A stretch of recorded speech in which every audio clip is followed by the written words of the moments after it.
Merasa terganggu dengan sikap orang lain yang tidak sejalan dengan harapan kita adalah hal yang manusiawi. Termasuk manusiawi juga kalau kita berharap sikap mereka berubah. Nah, pertanyaannya, bagaimana caranya mengubah sikap orang lain ini? Simak uraiannya di Life Restoration serial video kali ini.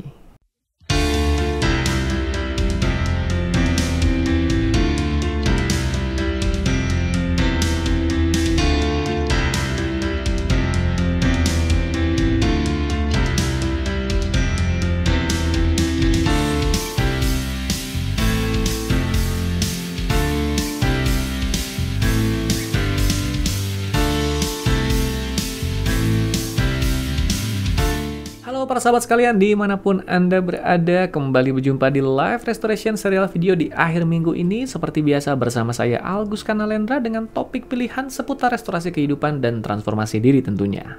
Dengan topik yang cukup menarik kali ini, karena topik ini berhubungan dengan bagaimana cara mengubah sikap orang lain yang tidak sejalan dengan harapan kita, atau bagaimana mengubah perilaku atau kebiasaan buruk mereka. Tentunya bukan kebetulan juga tema ini diangkat karena permintaan yang satu ini menjadi permintaan yang cukup sering diutarakan para klien di dalam praktek coaching dan hipnoterapi yang saya jalankan. Ada saja klien yang datang dengan keluhan-keluhan seputar perilaku atau sikap orang dekatnya yang mereka tidak serak atau mereka tidak suka dengan sikap atau perilaku itu, dan mereka meminta saya mengubah perilaku itu. Sementara orang yang mereka keluhkan sikap dan perilakunya ini bukan orang yang datang pada saya dan minta untuk dibantu. Dengan kata lain, si klien saya ini yang mengeluhkan sikap dan perilaku orang lain meminta saya untuk menghipnotis mereka agar nantinya perilaku mereka bisa berubah sesuai dengan harapan dari klien saya ini. Dengan kata lain, orang yang dianggap sikap dan perilakunya bermasalah ini bukan orang yang datang ke saya dan meminta dibantu untuk berubah,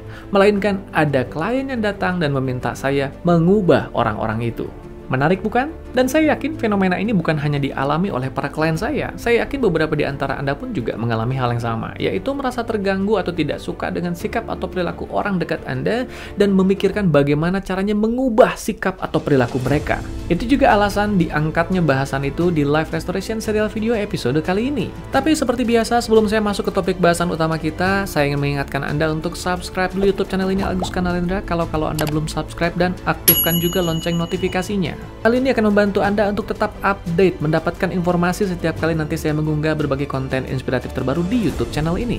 Sambil saya juga mengingatkan atau menginformasikan kalau Anda belum mendapatkan informasi ini, setiap Senin malam saya juga mengadakan live streaming langsung di YouTube channel ini. Tepatnya pukul 8 malam di sebuah acara yang berjudul The Night Show Streaming and Podcast. Kalau Anda termasuk yang senggang dan bersedia untuk meluangkan waktu di hari Senin malam pukul 8 itu, maka saya akan dengan senang hati menantikan kehadiran Anda di YouTube channel ini untuk terlibat langsung di interaksi bersama saya secara lebih hangat tentunya di live streaming itu. Yang membedakan antara unggahan rutin di YouTube channel ini seperti di video kali ini dengan live streaming adalah kalau di video-video seperti ini ketika Anda berkomentar, saya baru bisa membalas komentar itu ketika saya senggang. Tapi di live streaming, saya bisa langsung merespon pertanyaan atau pendapat Anda di kolom live chat yang tersedia di proses live streaming itu. Yang menjadikan kita bisa berinteraksi dengan lebih dekat dan lebih hangat. Itulah kenapa saya seringkali mengatakan live streaming ini membantu saya untuk hadir menyapa Anda lebih dekat. Ya, kurang lebih seperti itu informasi singkatnya. Sekarang kita kembali ke topik bahasan kita di episode kali ini. Beberapa di antara Anda yang sudah cukup familiar dengan saya, kemungkinan besar sudah juga familiar dengan latar belakang profesi yang saya jalani sebagai seorang hipnoterapis. Di profesi yang saya jalankan ini, saya membantu para klien saya untuk bisa memfasilitasi perubahan mereka untuk penanganan masalah emosi, perilaku, atau psikosomatis yang mengganggu kualitas hidupnya. Tapi tidak bisa dipungkiri juga, dengan profesi hipnoterapis ini, maka bermunculan juga permintaan-permintaan yang seringkali unik adanya. Seperti permintaan yang saya katakan di awal tadi, yaitu permintaan untuk mengubah orang lain yang dianggap perilaku atau sikapnya tidak sejalan dengan keinginan dari klien saya ini. Misalnya seorang klien yang datang dengan keluhan, "Coach, pasangan saya ini pemarah atau punya kebiasaan buruk, tolong dihipnotis agar ia berhenti dari sikap pemarah atau kebiasaan buruknya itu." Hal ini sebenarnya bisa dipahami karena belum banyak orang yang memahami seperti apa hipnoterapi yang asli dilakukan. Dalam kenyataannya, hipnoterapi tidak bisa dilakukan pada mereka yang tidak menghendaki. Maka jawaban saya pada klien yang mengutarakan permintaan ini adalah, saya tidak bisa melakukan hal itu. Bagi Anda yang belum terlalu familiar dengan hipnosis atau hipnoterapi, Anda nanti bisa mengunjungi website saya di www.alguska.com di bagian artikel. Di bagian artikel sana sudah saya letakkan berbagai tulisan tentang hipnoterapi yang menjelaskan seperti apa proses hipnoterapi yang sebenarnya. Bukan seperti yang banyak orang pikirkan, terutama kalau berkaca pada berbagai tayangan hiburan di televisi yang konon menggunakan hipnosis sebagai alat hiburannya.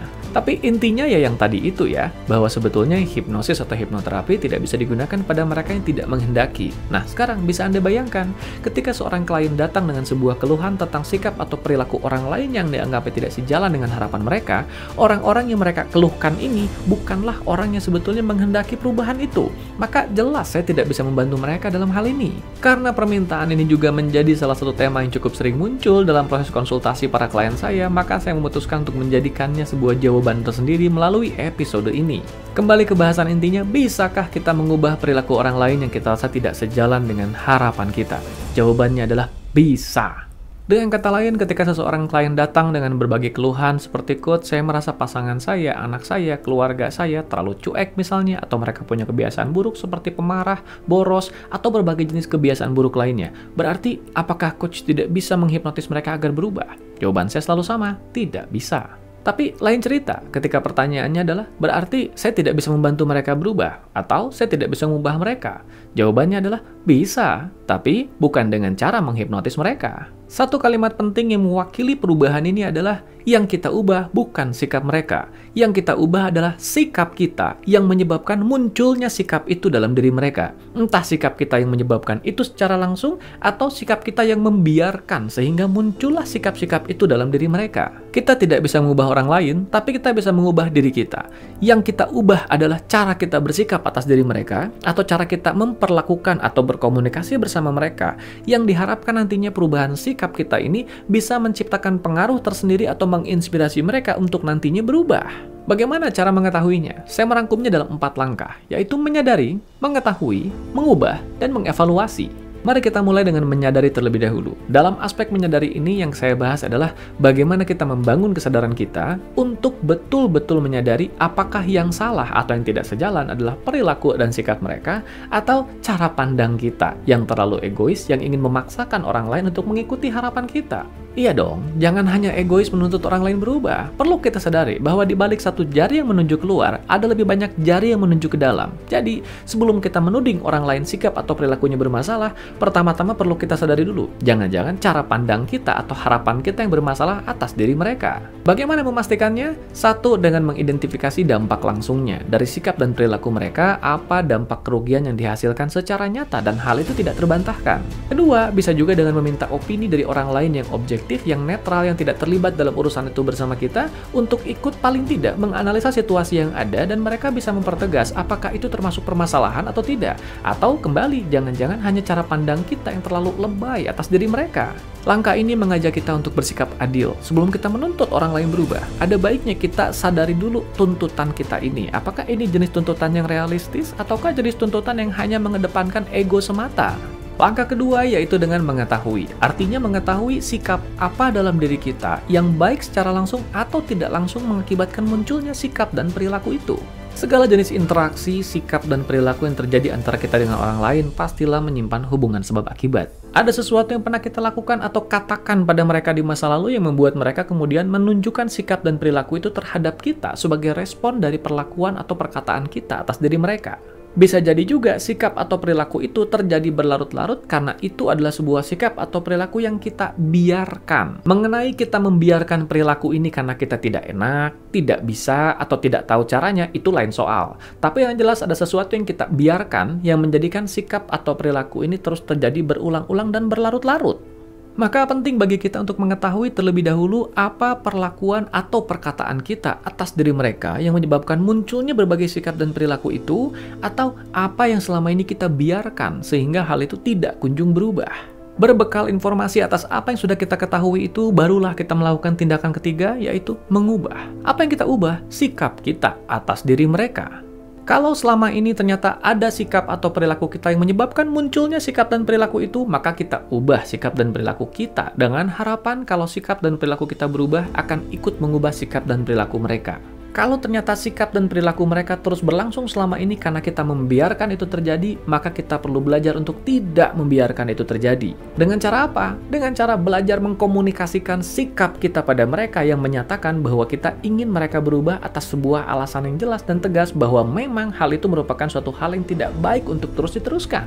Istilah sederhananya, kita menegaskan prinsip kita atas diri mereka, yang diharapkan nantinya dengan menegaskan prinsip itu, maka itu bisa menginspirasi mereka untuk membangun kesadaran dalam diri mereka untuk nantinya mengubah sikap dan perilaku mereka. Perhatikan bahwa yang sebetulnya kita ubah untuk mengubah perilaku orang lain, pertama-tama adalah sikap dan perilaku diri kita sendiri terlebih dahulu atas diri mereka. Menegaskan prinsip ini bisa dilakukan dengan berbagai macam cara, mulai dari cara yang lembut sampai cara yang keras. Mengenai caranya ini bagaimana, bisa lain-lain, karena lain situasi, lain juga peruntukan caranya. Tapi intinya adalah kita menegaskan prinsip kita dan mengkomunikasikan prinsip itu pada diri mereka, bukan hanya menyampaikan prinsip itu, tapi memastikan prinsip itu sampai. Maka hal ini mengajak kita pada langkah keempat, yaitu mengevaluasi, yaitu dengan mengukur langsung dampak dari perubahan sikap kita atas diri mereka.